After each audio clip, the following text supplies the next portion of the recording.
Oh, go ahead. Yeah, I mean, hey, like, welcome up on the podcast with everything. We're really just gonna be cutting up on here. So my name's Dylan. This is my guy Dylan over here, and we're really just gonna jump up on here, kind of chit chat, talk about some areas that we have some expertise up in things. Eventually, at some point, bring some people up in here and kind of pick their brain with everything. But really, just something we've been looking up into doing for a minute now. We just said there's no better time to kind of like jump up into it, and we can make the steps, the critiques along the way, and make it better, more refined on everything. But really, just jumping up into it. So a little bit about me. Really played sports my whole life with everything. Kind of think it's a great metaphor for life on everything. And then now jumping up into sales, actually how I kind of like met Dylan was just jumping up into sales. We kind of like hit things off. Now kind of like play basketball with each other. Anything sports related, we really just kind of cut it up. I've been huge into now going up into the gym, doing a bunch of like self-development with books, podcasts, everything else like that, and just kind of learning through a lot of that there's a lot of things that I've learned along the way, and at this point I just really want to give back in that side of things to people and allow for more people to kind of learn through my experience with everything. And that's kind of the reason why I really want to jump off onto this, and I know Dowdy kind of does a lot of the same things with what he does, so just figured opportunity for two people just kind of like Kit Kat, have some conversation about it, have some good laughs. We're both squirrels, so we definitely gonna go down on side tangents with everything. But just figured, might as well give back to some people because that's kind of how we learned and how we kind of made each other through everything. So might as well just give back. But that's a little bit about me. Yeah, my name's Dylan. It's pretty close to Dylan.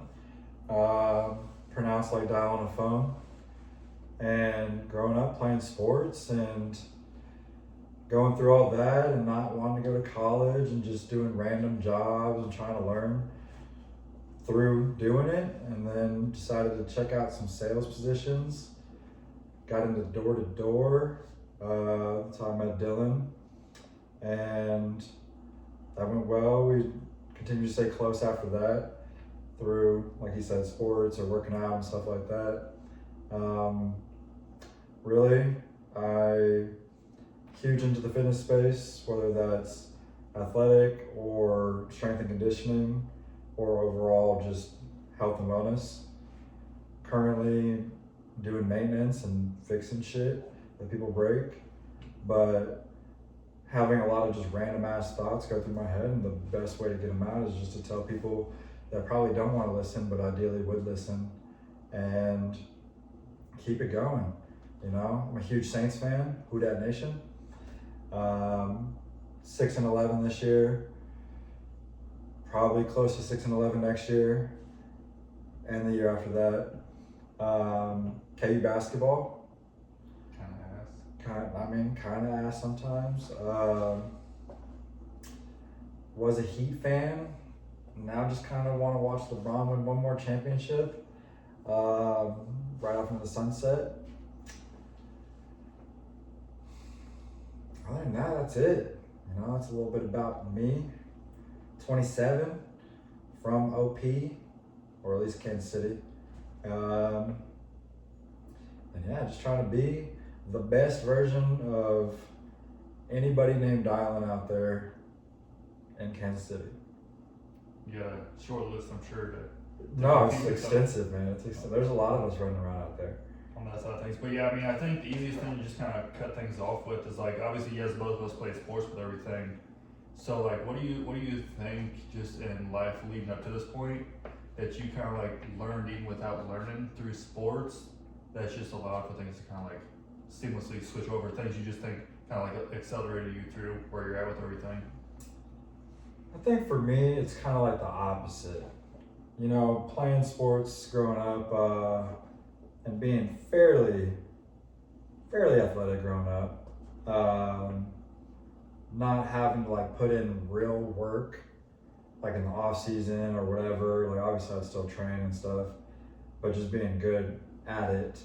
It wasn't until post that where looking back and seeing that like, if you are going to be naturally decent at something, you might as well put in real effort to see the next step. So the biggest thing that I probably took away like during sports was just like a competitive drive, to what would that be? Export motivation from seeing others and wanting to be better than them. Now, obviously, in adult life, you kind of have to internalize motivation or put yourself in as many competitive positions as you can to keep that going. But yeah, I think sports helps with teamwork. I think it helps with understanding a bigger picture. One play is not going to ruin a game if the other 99 go incredibly well.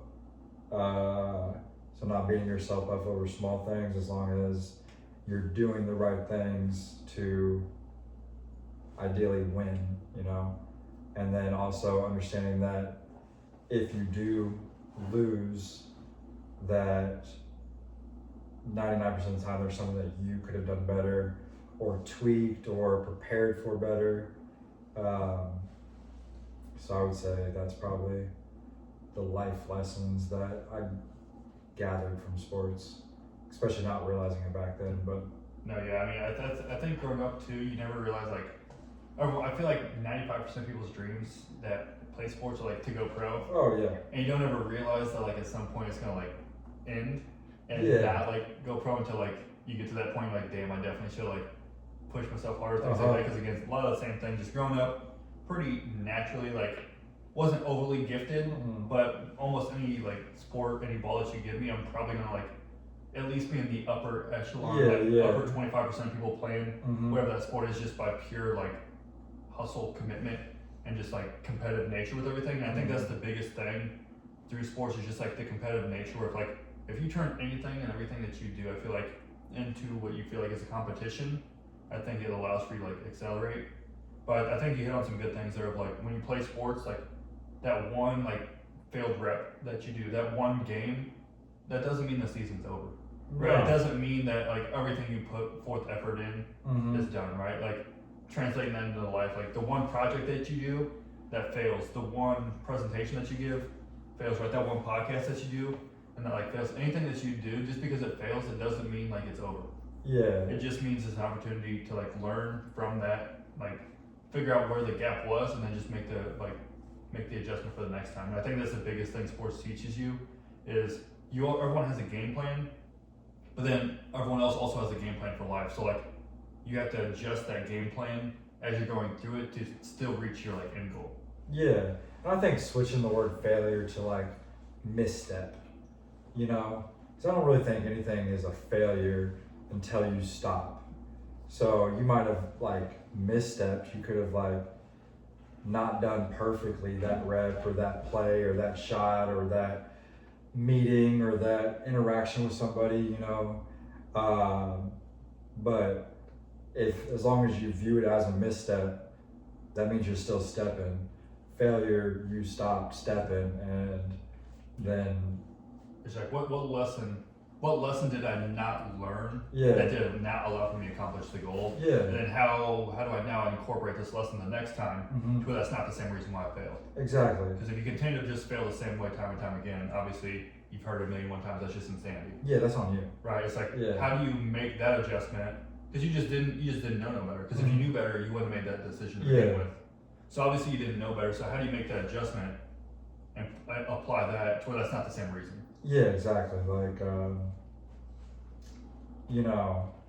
Fool me once, that's shame on you. Fool me twice, shame on me. Fool me 3 times with the same tactic, and every single time it's the same, and it's eventually you have to learn or be willing to learn if you don't want to keep running into fucking roadblocks every time. Exactly. Exactly. It's you have to learn and adjust to the lesson, otherwise the lesson's just gonna tenfold. So with that being said, I think the easiest thing we have commonality in is you said, we both met each other going through door to door. Right? So with all of that, what were the trials and tribulations that you kind of ran into? And then again, I personally think sports the easiest thing to kind of relate things back to. How are you able to kind of because door to door, you talk to 98% of people who do any type of sales role or benefit in it, and they're going to tell you door to door is the hardest, most ruthless sales position that you can kind of find yourself into. Yeah, I would say with door to door, it was not the act of going door to door is the hard part. Talking to motherfuckers like face to face, or helping somebody out, or therapizing somebody at a door, whatever the case is. Even if you've never, like, obviously you've never met them, that part is not hard. It's just the act of like getting over and just knocking on that door, or like knocking on that door and then knocking on that door and then the next door and the next door and the next door, and then doing that every day. That was the only hurdle. And I think what allowed me to succeed originally and then unsucceed later, and really wasn't something that I kind of figured out until kind of recently. Diagnosed with ADHD. I kind of like self-diagnosed, but once I like actually talked to a psychiatrist or whatever, I didn't like really label a lot of things. And something that I had noticed with myself and then kind of like re-noticed after learning about it was that a new position or a new job or whatever, especially Amplify when it's door to door and sales and commission and like that's how you make money, is like I want to be the best or damn near the best. And then once that happens, if there's no like immediate like next, I lose a lot of interest. So I think I came in guns a-blazing, all that stuff. It was exciting. It was like novelty. It was new. It was proving myself, or in a weird way, competition with people that had zero competition with me. That allowed me to do that. But then, like I said, the going door to door, the consistency of it is the hard part. So more than anything, just being locked in every single time, and understanding that like that door over there has never talked to you. They didn't talk to you 4 months ago when you were locked in. So this is their first interaction. If you're not locked in and helping them or learning about them or doing your job the right way, then you're not going to be successful. No, and 100%. You're not going to make money, and then you're not going to pay bills. So no, 100%. I think a lot of it too, you're kind of like alluding to, is just more the mental roadblocks that people like set up for themselves, right? You knock on a door one time and you're like, oh, there's like 3 cars in the driveway. Clearly they don't fuck with me. Mhm. So you come back by the next time and you already have this notion in your mind of like, oh, they've already not answered the door with 3 cars in the driveway. They're about to come up here and like blow up on me. yeah, So you're already setting up this precedent, this interaction that you anticipate that's going to happen. And because that's what you assume is going to like happen with everything, I think you more like allow for that situation to take place versus just like telling yourself like the opposite of that story, right? Rather than naturally, I think a lot of humans are negative or think negatively of like, oh, they already know I'm at the door, they already XYZ, like, right? Just playing this like negative story in their mind. You could tell yourself the opposite side. Oh, they're in the middle of making dinner, or they're on the shitter. they could have been out back playing with the kids in the backyard, not even heard you. Exactly right. So if you start telling yourself like the good side of every single one of the stories, I think you clear this mental battle that you're facing. Because like you said, it's not hard to talk to people. You talk to people every single day, everywhere you go, no matter what. Yeah. You have friends, you have a social life, so you know how to talk to people. But when you're put in a situation where like your work calls on it, again, I think we make things more difficult on yourself just by like putting people in these boxes of this situation that you think happened. Yeah. Which could it happen? Sure. Possibly. But also, could it not happen? Yeah. Absolutely. And more often than not, someone answers like, "Dude, what's going on? How you doing?" And you're like, "Shit, I'm not." Yeah. I saw 3 no soliciting signs. I thought you were about to come up here and like guns a-blazing hit me with it. So be nice to all your door-to-door people. Sometimes they're going through it. But yeah, I think door-to-door is a great thing.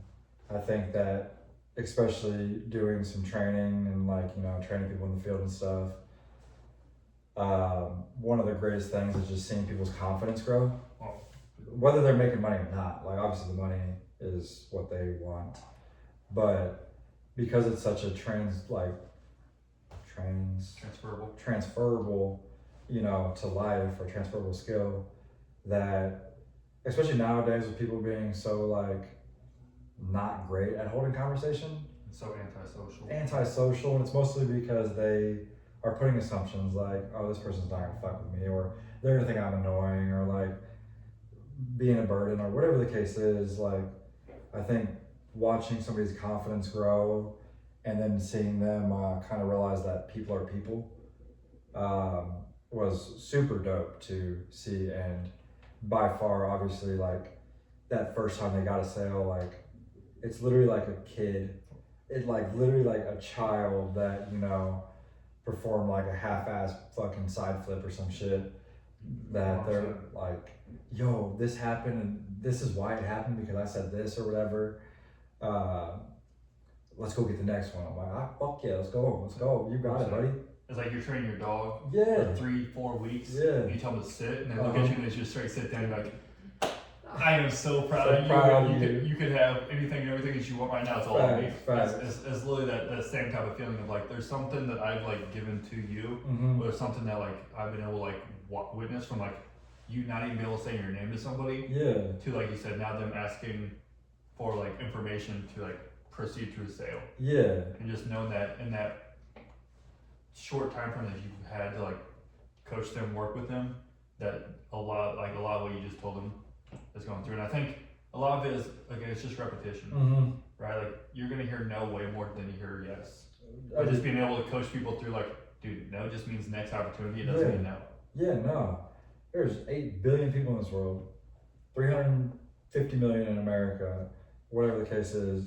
Let's say you get no 300 million times. Let's say there's 350 million houses with people in them. That's 50 million yeses, Exactly. And that's only shooting fucking, what is that, 1 out of 7? Yeah, so fucking, Pretty solid math. fucking 13.5%, some shit like that. Which, with the 1 out of 10 presentations being whatever, that's pretty damn close. So if I was able to, get a sale at 50 million houses, I think I'd be doing pretty all right in the bank account. Exactly, right. It's just on to the next one. Mm-hmm. On to the next. But yeah, no, I mean, yeah, I've been doing almost like 5 years now. Obviously, ebbs and flows with all of it. But I think that's the most rewarding thing. And no matter what it is, like whether it's in the field training or interviewing training and anything that you do, just watching someone that you've personally like taken time, effort, and energy and given them that and watching them like flourish through it, Mm-hmm. I think it's just like you can't put really like a price tag on that. No, not at all. And speaking on the interviewing, I think that's something that is such a skill to like interview people, or like be able to kind of like see talent, or see the potential of talent, like hidden,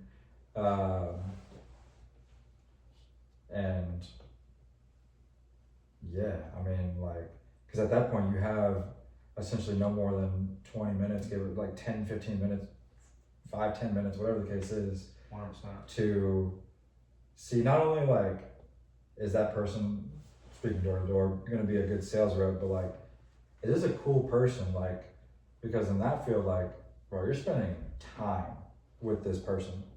You're going to see them daily, 5-6 days a week, plus like, office nights or crew nights or in the chat, texting, calling, whatever the case is. Like, you're gonna have more time with this person than their mom, dad, girlfriend, boyfriend, Absolutely. dog, or whatever the case is. And so it's not just about like, oh, this person's gonna be good at sales and they're gonna make money. It's like, nah, like, this is gonna be a cool person that we both make money and like, help people and get out there and be better people. Yeah, again, what you just talked about, it's just a transferable skill, right? Mm-hmm. Can you sit down with somebody and regardless of what like the job setting is, and just kind of like without directly like asking questions, but like just pulling the information out of them through conversation, and then kind of determining through there, like, is this going to be someone who you could see, like, yes, not only doing the initial task, but someone who like can take on additional responsibilities that like you are personally doing yourself. Like, would they be someone who like over time could learn additional skills, right, and kind of like grow and expand like a company? Because at the end of the day, you probably don't want to have to interview everybody forever. You probably don't want to have to like generate sales for a company like forever, right? You don't always want to have to do your position forever if you can get to a point where you just oversee all that work being done. So can you like look through somebody and be like, I could put in time, effort, and energy to get them into my point, which is just obviously you help enough people hit their own personal goals, and by default you're going to probably hit some of yours along the way. Yeah, and I mean, I don't know. I feel like you know, even you get to a position, like it's important to remember where you started at and generate sales. You know, show people that you go out there, you know, from time to time and go to the field and do that stuff. And because if you're gonna preach that, like, it should be fun out there, it should be, you know, XYZ, you know, once you get to that position, like, those people need to see that you think it is actually fun and enjoyable. It just wasn't fun and enjoyable in this box because you had to do it. That it was actually fun and enjoyable. And I think that's something that would happen all the time up until my knees can't walk and I just can't fucking, you know, or I got carpal tunnel, I can't knock and I have to buy a knocker. Like, if I have to buy a knocker, like, I'm done knocking, yeah. But like, people, once you get to that position or whatever, they already know what they need to do. They need to knock on doors, they need to sell people, they need to help people, they need to talk to people, connect with people, whatever the case is. They know that. They need to know that it's not a mandatory, but it should be enjoyable, and they need leadership. They don't need a boss, they don't need a whatever. It's a very free-flowing job, but they need to be like, okay, this person that is in the position that is living their life, vacating, do whatever they want to do, also really enjoys doing this. And like, it's cold outside, it's dark, it's whatever, it's super hot, my friends are at the pool partying or whatever, and I've got to, you know, knock on doors, like, that you get to go make $1,000 in a day, whatever the case is, or $110 or some shit. So it's a lead by example, not by telling. Yeah, no, I feel like it's twofold, like, especially doing like a bunch of like in the office training right now. It's kind of like coming into like a lot of that like, there's a bunch of things that you just like now subconsciously do, like, and doing it for so long that then like when you're teaching somebody else, like, oh shit, like you're still like learning that. Yeah. You're kind of like taking that step back and kind of putting yourself in their position of like, shit, I've been doing this way longer. Let me make sure, like, let me hit you with the things that like I need to get hit with, and speed up that process. Yeah. You are a resource book, but also like a resource how-to video. Nobody's reading a book anymore. It's 2026. Like, they want to watch a quick YouTube video to learn how to fix something on their car, fix whatever the case is. So if my YouTube video is a real person that's doing real shit, that's so much better than this book telling me what to do and then I have to go do it. But I feel like that goes into like any kind of field or whatever the case is. Like, people are visual.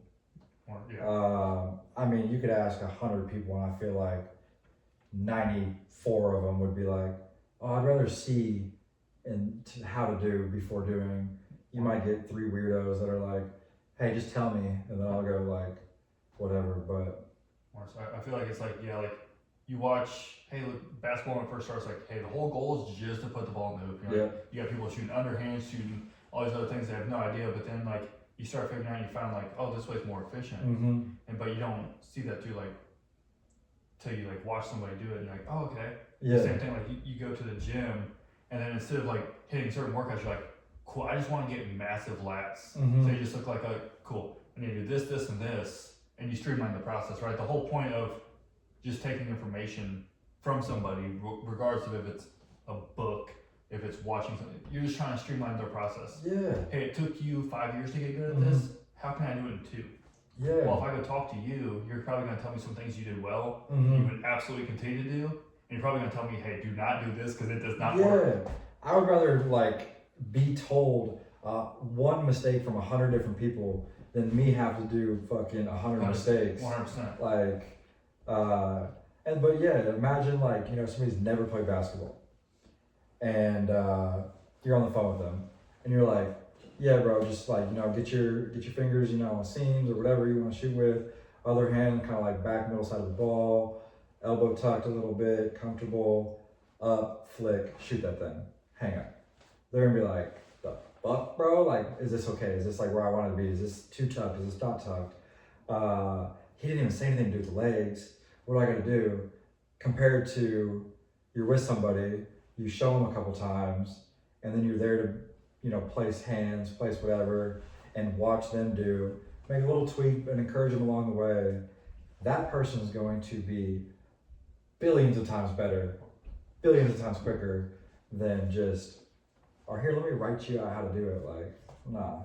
100%. All this comes straight from experience. Yeah. Right? You're gonna get way better experience if you're getting a visual, Mhm. if you're getting the physical, if you're taking in that same source of information 5-6 different ways, Yeah. you're gonna be way quicker because you can, like, your brain is just processing it Mhm. at such a higher clip than if you're just like, well, I read it. If you read one book 12 different times, you're gonna pick up something on the 12th time No, that you didn't pick facts. up on the 11th. Facts. That's something you picked up on the 5th time you did on the 1st. Facts. Right? So it's just like your brain is this endless form of information gathering, but it's always going to pick up on like what's relevant at the time, Mm-hmm. and just being able to kind of take the information and like export that to get like a result up out of it. Facts. And then, like you said, like having mentors, and luckily nowadays, I think it's, I mean, so much easier. I mean, mentors post shit for free. Like you can like find 1, 2, 4, 5 people that you fucks with. You like the way that they live. You like the way that they carry themselves. You know, stand for whatever the case is, and just spam their content. Or fucking, you know, if it's an in-person person, spam them, text them, call them, whatever. Now, if you're at the point where like you've got like some real ass person who's like fucking running major businesses or like doing things and they're busy 24/7 and they are at a point where training you or teaching you would be cool, but it would add something to their plate, then you have to add something to their life, you know. Not that I've ever been in this position, but I feel like you have to. Or at that point, it's like that's when you have to start like compensating them. Like, hey, if they're, because the greatest resource is not money on the planet, it's time. Because you can make as much money again, not in a position of like wealth. Yeah. But every single person that has a immense amount of money said, I don't really care about how much money I have. I can always go make that back. Facts. It's all about time. Because every single person has the same 24 hours every single day. Doesn't matter how much money you have, you're gonna have the same amount of time every day. It's just what you kind of do with it, and if you can give someone more time, that there's no dollar amount that you can put on all that. Facts. Hey, David Goggins, let me do your laundry. Let me help you out a little bit. Let me save you some time. Man, one of the like realest people. Just one of the first books I read that really got me up into like self-development was the David Goggins Can't Hurt Me. Really? Because like, I mean, you think about it and like everyone always thinks that their shit's like the worst. Yeah. You're going through, you're like, Facts. man, I got this, and you get to the point where you're like, you start like opening up your horizons. And I read his book, and he's just talking up in there. He's like, well, I want to be in the SEALs. And he started listening. He's like, well, legally at the time, I had like a 5th grade education level, but you have to take like a test. And before you even got there, he had to lose like 100 pounds in like 3 months. Yeah. And he's like, the only thing I know how to do is run to lose weight. He's like, I'm gonna run every single day for as long as possible. That's crazy. Very first day, he ran to his mailbox and was like, I was literally gassed. I couldn't do nothing. Cause he was like 300 pounds. He was like a fucking exterminator or some shit. Yes. Yeah. And then he got to a point where like he was literally running like marathons. He dropped the weight literally like on his own. Got the weight. And he's like, cool, bet I can make it. He's like, well, yes, but no, you meet the criteria now. You just got to take like this test. He's like, test? Like, dude, I could not pass any spell my goddamn name. Yeah.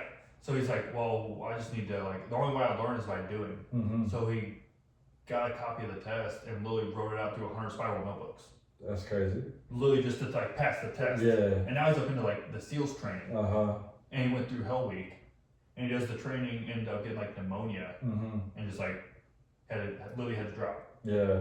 Takes it again, Hell Week twice. Makes it through, and then his knees and shins were so messed up that he couldn't pass once you pass like Hell Week. And then you can only take it 3 times. He takes it the 3rd time, passes it, but Lily differentiated himself so much that he said he had the like SEALs trainers that were running Hell Week, staying up at night, trying to figure out how they could break him because he was so unbreakable. Like they literally forced him to go to the top of a hill, jump in the water after his like squadron, just to make it harder for him to see if he would crack. And he's like, and see, that shit would piss me the fuck off. But like to think about I get it because like 100%. Just because I'm unbreakable, you think that I get thrown hard as shit, like exactly. But to think about like the amount of like mental fortitude that he had to like go to and get that, and all he realizes like when people think things get tough, you're really at like 40% of your capacity. Yeah. And when I like I said, I realized like he talks about his like personal story and how he kind of like grew up and everything on top of like getting to that size. And I kind of realized I'm like, damn, my life is really not that bad. Like, if I'm talking about just this game of life and compare myself to like David Goggins, I definitely start on at least like 2nd or 3rd base. Yeah. If I'm going to home and home is like success or like what I want. And he's at best on 1st base. He's probably somewhere in the crowd. Yeah. And that'd be like giving him like a fair start. And then just kind of realizing like, if he can do this, and now dude runs ultra marathons. Yeah. Doctors tell him his knees are so messed up he literally shouldn't even be able to walk. Like broke the pull-up record. Yeah. At some point, just because like that's what he wanted to do. Yeah, that's what he set his mindset to. Right. It's just like, really, if you want something bad enough, anything and everything in your life is absolutely possible. It really just comes down to like what you actually truly want. Because there's a bunch of things that people say they want. But then you don't really want them. Because if you wanted those things, you wouldn't do the things you do on a day in, day out basis. And people are like, oh, I want to be successful. Okay, cool, you want to go out to the club? Yes, bro. It's like, you don't want success. You want the title and everything that success brings. You just don't want to sacrifice the like things along the way to do it. So I think a couple points. The success one and like the also like somebody's got it worse than you. I feel like the best way for both is to have some sort of like mixture. It's not the fact that like, yes, this person has a worse starting position or whatever, but also understanding that your shit still matters. 100%. Like, you know, like just because there's people in other countries or people in different scenarios doesn't mean that like you shouldn't feel the type of way about like something going on in your life. And then with the success thing, I think the greatest thing, and it can be altered a little bit, is the 80-20 rule. I use it for eating healthy. I use it for the gym or for life or whatever. As long as you 80% of the time are locked in and then allow yourself the grace to do things that are not solely based on what you want. And if it needs to be 90-10 or 85-15, you know, kind of like ground beef, 97-3 sometimes, if you find it, it's pretty expensive. But like, because the thing is, if you are like, oh, everything that is not lying for success is pointless, that shit's gonna happen. You're gonna get dragged to a club, you're gonna have a cheat meal, you're gonna do this, and then you're gonna feel bad about it. And it's like, why are you gonna punish yourself 2 times? You're gonna punish yourself doing it, and then you're gonna punish yourself again for feeling bad about it, when just understand that shit happens, or something pops up, or fucking your niece says, hey, have a piece of cake.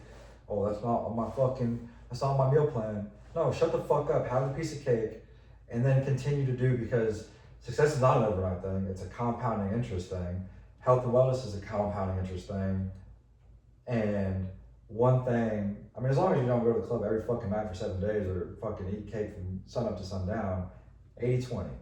Like, you will be more than fine. And then also you'll have some sort of appreciation for other things in life besides the one fucking thing you're focused on. That's recently. That's the big thing. I kind of been focusing myself because I've mainly been obviously like you know me like Yeah.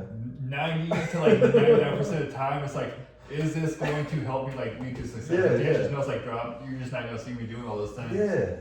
But just kind of realizing that like you said, like things are gonna pop up, that, like nothing's ever gonna go like the way that you want. But then Yeah. also like reflecting back on like, look, like, oh, that didn't appear, like that didn't like one part of your diet. And it's like, cool, but how many days in a row was it a part of your diet? Like, oh, you didn't go to the gym every single day, but like realistically, how many days did you like go? Did you set the things up that you said you're gonna do and do them? Yeah. Like, cool, like give yourself some like grace and some gratitude along the way. Like, bro, you do a bunch of the right things and everything. Yeah, yeah. You don't have to beat yourself up over like you took one wrong turn. Yeah. And now you're 5 minutes late. It's like you don't have to beat yourself. Did you still make it there? Yeah. Are you still able to like kind of do all the things that you were still like planning on and wanting to do? And it's like, let's say you know you're fucking C-bum or you're some like crazy Olympic, you know, bodybuilder or some shit, or you're fucking running ultra marathons and shit. It is so much cooler and more relatable to tell people how you did that, and then also be like, yeah, I had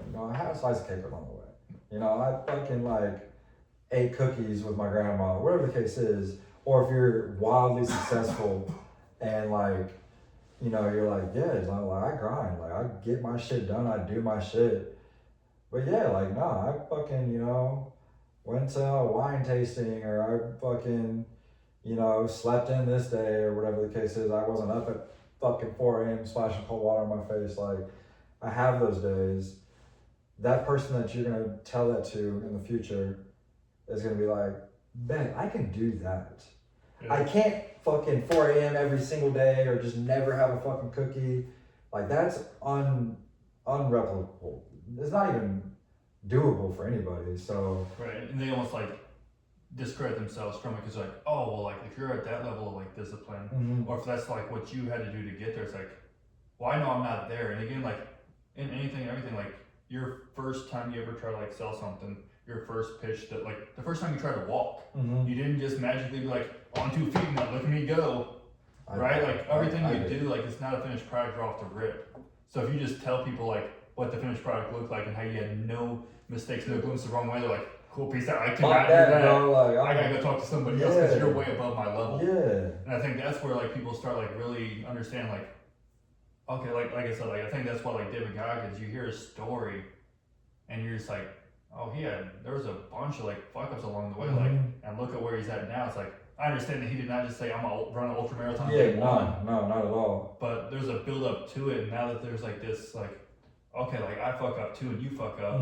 So if you fuck up and you got there, I can fuck up and get there too. I don't even think it's a fuck up. I think it's just life. You know, this shit happens, and it's like I said, like if it's gonna happen, and that like deters just a tad bit, let that be it. And then don't gloom on it. Don't be like, fuck, I'm such a piece of shit for like eating that or doing this or whatever the case is. So now I gotta go extra hard. Just let it go. Just let it go. Just let it Because it's go. gonna happen again in the future. Like Like, it's already gonna happened. happen. Yeah. You can't change anything that's already happened. Yeah. All you can do is kind of learn from it and can continue to push everything forward. Yeah. Understand that, hey, that didn't help me get closer to my goal, but at the end of the day, it's done. I can't go back and undo it. Yeah. So I might as well just like keep pushing forward with everything and just kind of like let everything else happen. Yeah. I don't know who said this quote, but it was something, I'm not even gonna say it right, but it was something about like the same flame burning you twice. And I think it had to do with like relationships. And it was like, you know, let's say fucking Becky cheated on you in the 5th grade. Or let's say, I don't know, let's say she cheated on you in the 5th grade. Let's just call it that. And like the rest of your life, you're gonna be like, nah, I remember what Becky did. I'm not talking to you. I can't get that close to you. I can't allow myself to open up. I can't let you close, whatever the case is. that is still letting Becky burn you again and again and again and again. So letting something hold power over you. Like, it already burned you once. Becky already done fucked off and missed her opportunity. Becky's in the past. But that's what it is. It's in the past. Like, it doesn't need to be bringing the past. Yeah. And also in the future. Exactly. Yeah. Exactly. Because God forbid you meet another Becky who's perfect. It's going to be a female. That's already burned you. And her name's Becky? Really not going to fuck with that. GG's. GG's. Put it in the chat. Any Becky's out there. Yeah, You got a hater in me. Just kidding. I've never met a Becky. Or I've never dated. Yeah, that's a sore subject to learn multiple different times. Yeah. But honestly, man, like, yeah, we're just kind of, like I said, going down side tangents. I know probably getting a little bit late, and I also need to get up out of here. But I know a lot of things. What we're gonna be How talking long do about. you think we've been talking so far? Just Well, have a guess. How long do you think we've been talking? I don't Probably know. like 40 minutes. You think so? I think we probably started like, what time is it? It's well, no, just how long do you think? It's probably been like 45 minutes. Okay. I have zero idea. Close to, but what I always want to do on all this is definitely talk about just some like sports and keep things related to that. So for me, huge up into baseball. I'll talk to y'all about baseball forever, and we definitely both hit it off on basketball. We can definitely have some debates with basketball, but football is more his MO. And I know, especially like right now, we're third week up into January, so it's like second week of Divisional round, baby. playoffs and everything. So like, what you think's gonna happen, man? Shit, I don't know. I gotta even I've been a little slacking on the NFL. Not gonna lie to you, especially with the Saints, being dog shit, and then the Chiefs being out, obviously being in Kansas City. Let's just see. So we started off with Bills versus Broncos. Man. Obviously, Sean Payton, former coach of the Saints, up and left our asses. I think the Broncos are good. I think they've had an easy schedule for most of the year, but they're 14-3, so it's like, you got to play who's in front of you. But the Bills, it's like, Josh Allen, buddy, you got bounced by Patrick Mahomes So many times.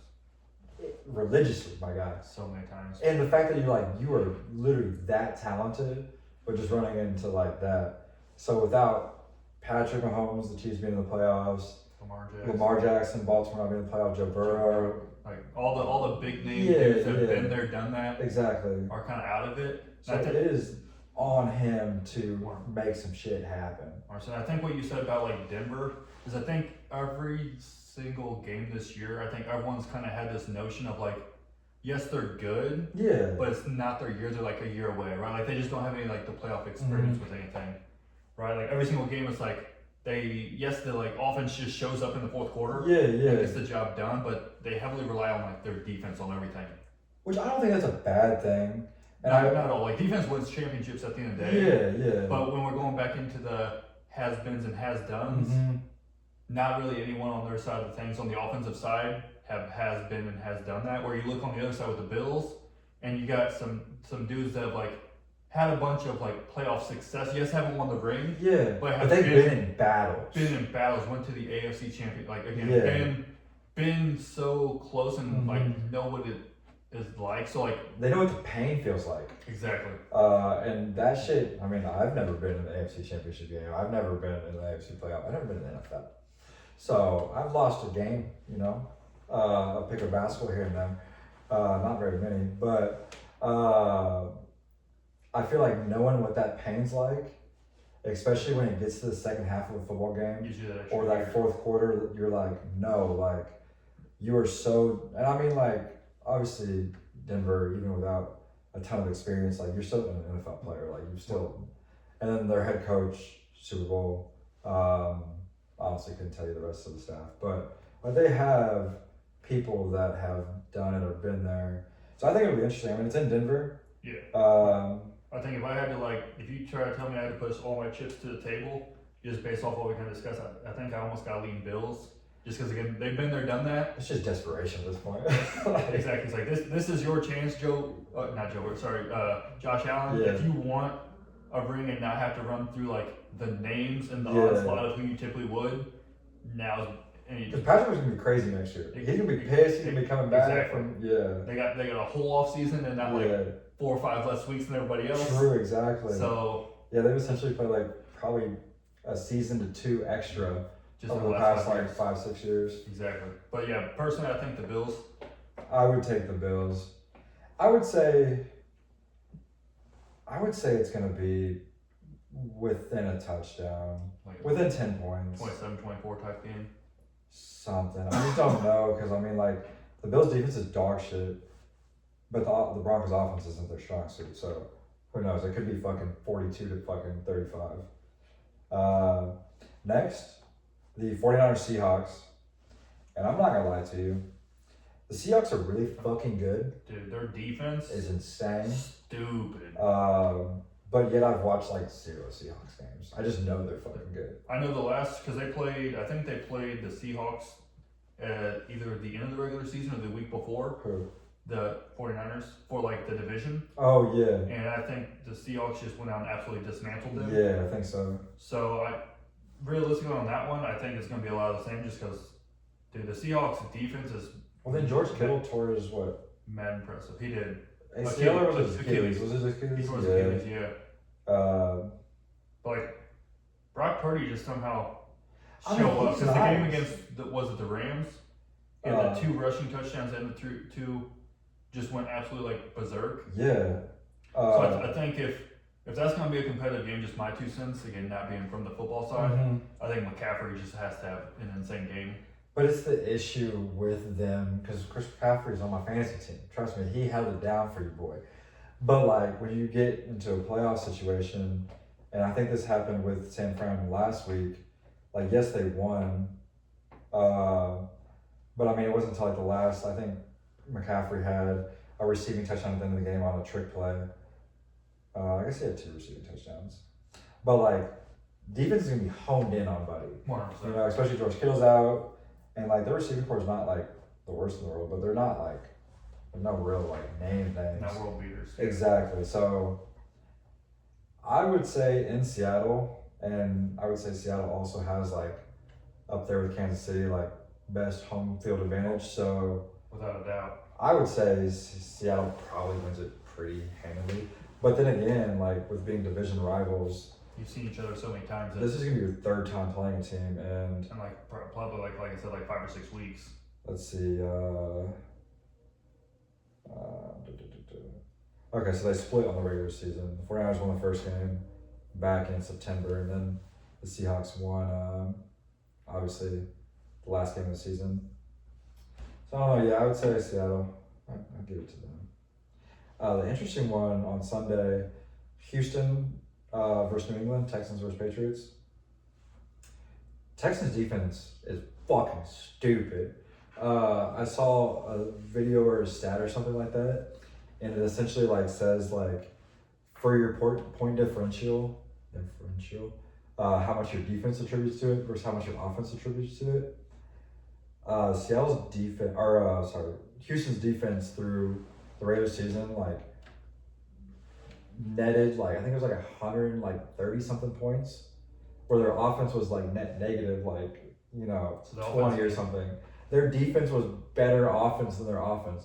Last week they scored 30, and I think their defense had 2 touchdowns. Like, and shut the other team out to Pittsburgh out to 6 points, which is crazy. Yeah, I think a lot of like the Patriots there is kind of like a lot of like what people think with like the Broncos. Of like, yes, this young up and coming team, Drake May, Mm-hmm. like doing things, holding it down for North Carolina football to make them still relevant Yeah. in the NFL. Uh-huh. But like I think a lot of notions, same thing. Like they're a year away. Like yes, you got a bunch of talent, but again, haven't really been in that situation. I know Drake May started off last week's wild card very like shaky, Mm-hmm. and I just like you just said with the point differential that Houston can put up defensively, I think 1 or 2 mistakes in the way that they play so well defensively could put you out of the game and never be able to let you really right back up in. Yeah. Now I will say, even with that, I still am probably gonna take the Patriots. Because I mean, like, Drake May's been incredible. I mean, he'll be top 2 MVP. Him and Matt Stafford. And like their offense can put up points, and their defense is also like pretty fucking good. Obviously not to that level of Houston, but it's in Foxborough in New England. And that always attributes to something. And then I'm sure like that fan base, honestly that fan base probably thought after Tom Brady left, they're like, we're Gucci. Like we don't need to win again for like another like 25 years. Like, and we'll still be happy. Even if my kid was just born and doesn't see something for 25 years, like he's good. I know. The fact that it's back this fast, you know, like I think they're gonna be fucking lit up there. So Trust me, I know all about the 25 plus years. yeah. Being a Coast fan, Uh-huh. I was happy we got one. Yeah. I mean, being And now I'm over here like, we might get a few more. Yeah. Before I kick the dirt. Everybody deserves to see at least one. Multiple. I mean, no, multiple would be beautiful. But like, I mean, I was fucking, what was I? 10 years old or some shit when the Saints won the Super Bowl. And I still vividly remember. And I wasn't even like, I mean, I was just a fan. Now they done sucked my ass up and got me locked in, and now they just break my heart every Sunday. Not for long enough. Then the last game is LA versus Chicago, Rams Bears. I don't know, man. I think LA is a significantly better team. I think they have more weapons. I think their defense is a little better. I think Matt Stafford's, fucking playing stupid. And he's always been good.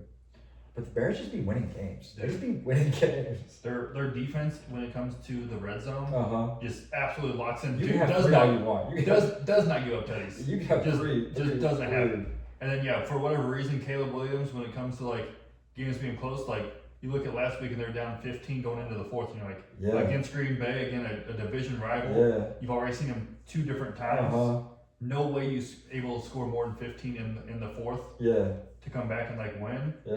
And then the throw that Caleb made on fourth down, going the opposite way. Left and just on a dot. Dude, with the season on the line. Like, just making plays like that, it's just like, it's one of the things, like, when the game is on the line, they just kind of, like, step up. Like, they've just been in that moment so many times this year that I think they just have the confidence that, like, it doesn't matter until it says, like, quadruple zeros facts. on the score. Like, we facts. got a chance.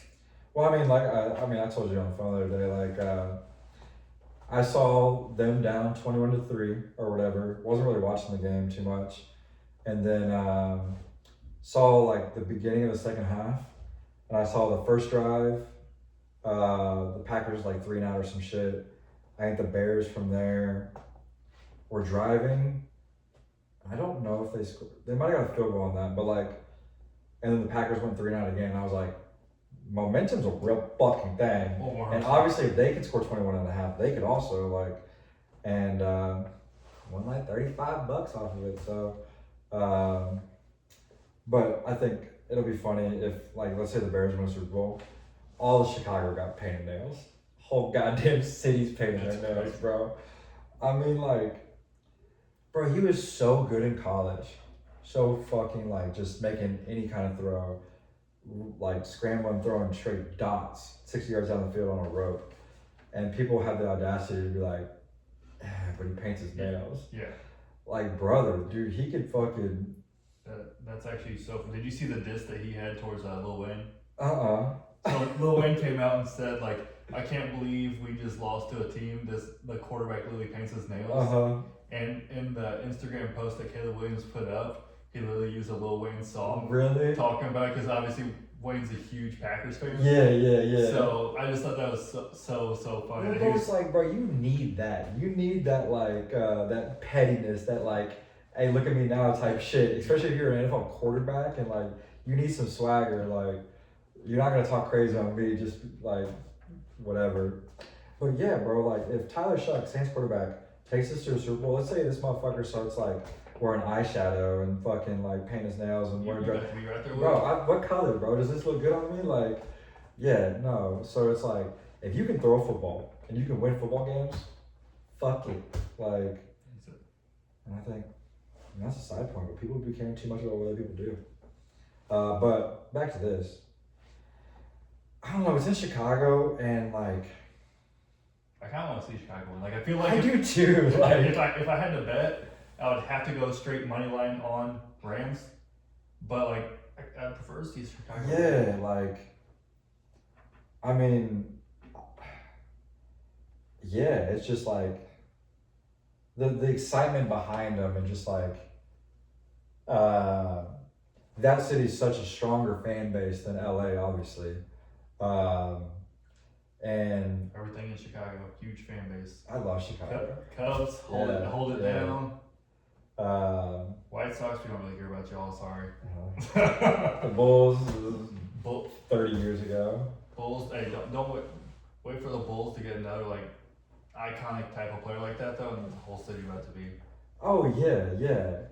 Blackhawks I mean, and They thought DeMar DeRozan was the greatest player, or not DeMar DeRozan. Levine. Derrick Rose Oh. was the greatest player of all time. Yeah. I love Derrick Rose. Until he tore the Yeah. ACL like 12 times. Yeah. But like they still rock with him. They still rock with like fucking anybody that's ever like embraced the city and also been good. 100%. So fuck it. Chicago money line. That's what I'm betting this weekend. I don't give a fuck. I'll put parlay right now on all 4 teams or all 4 winners. Is that all that's left now? Is like the 4 games, and then next week's the championship series. Yeah, next week will be championship series, and then it'll be. Did they still do the Pro Bowl before the fucking? Yeah. Okay, I then think yeah. it's the week before. I want to say they moved the Super Bowl to like President's Day weekend. That way people. Maybe I just heard that they should do that. It's like, bro, Super Bowl's gonna be on Sunday, and it's like one of the biggest drinking days besides like New Year's and 4th of July and shit. Like, I gotta log in my goddamn fucking thing. Bro, we should have Monday off. Like, logically.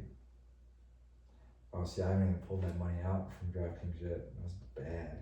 That's bad. No, that's good. That means it's there for you. It's there for me. NFL. Let's see.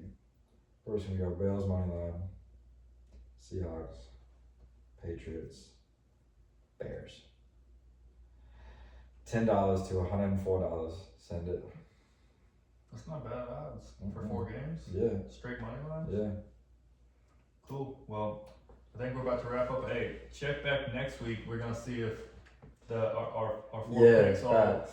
all dropped up in there. See if Dylan's going home a little bit happier, and we can do the same thing next week. And then once it gets up into after football season, probably gonna talk more on the basketball as baseball starts heating up here, coming into like February, March. Jump in a little bit on that side of things, but catch us next week. I don't know when we're gonna post and cut all this, but catch us next week. We're gonna do this more regularly. Jump in and get some celebrity guest appearances. LeBron James. down the road and kind of go from there with everything. But appreciate y'all hanging out, chatting out with us, and then when we start going lives, feel free to drop in whatever y'all want. We'll answer some of y'all's questions. Yes. Yes, sirs, and yes, sisters. Yes, ma'ams.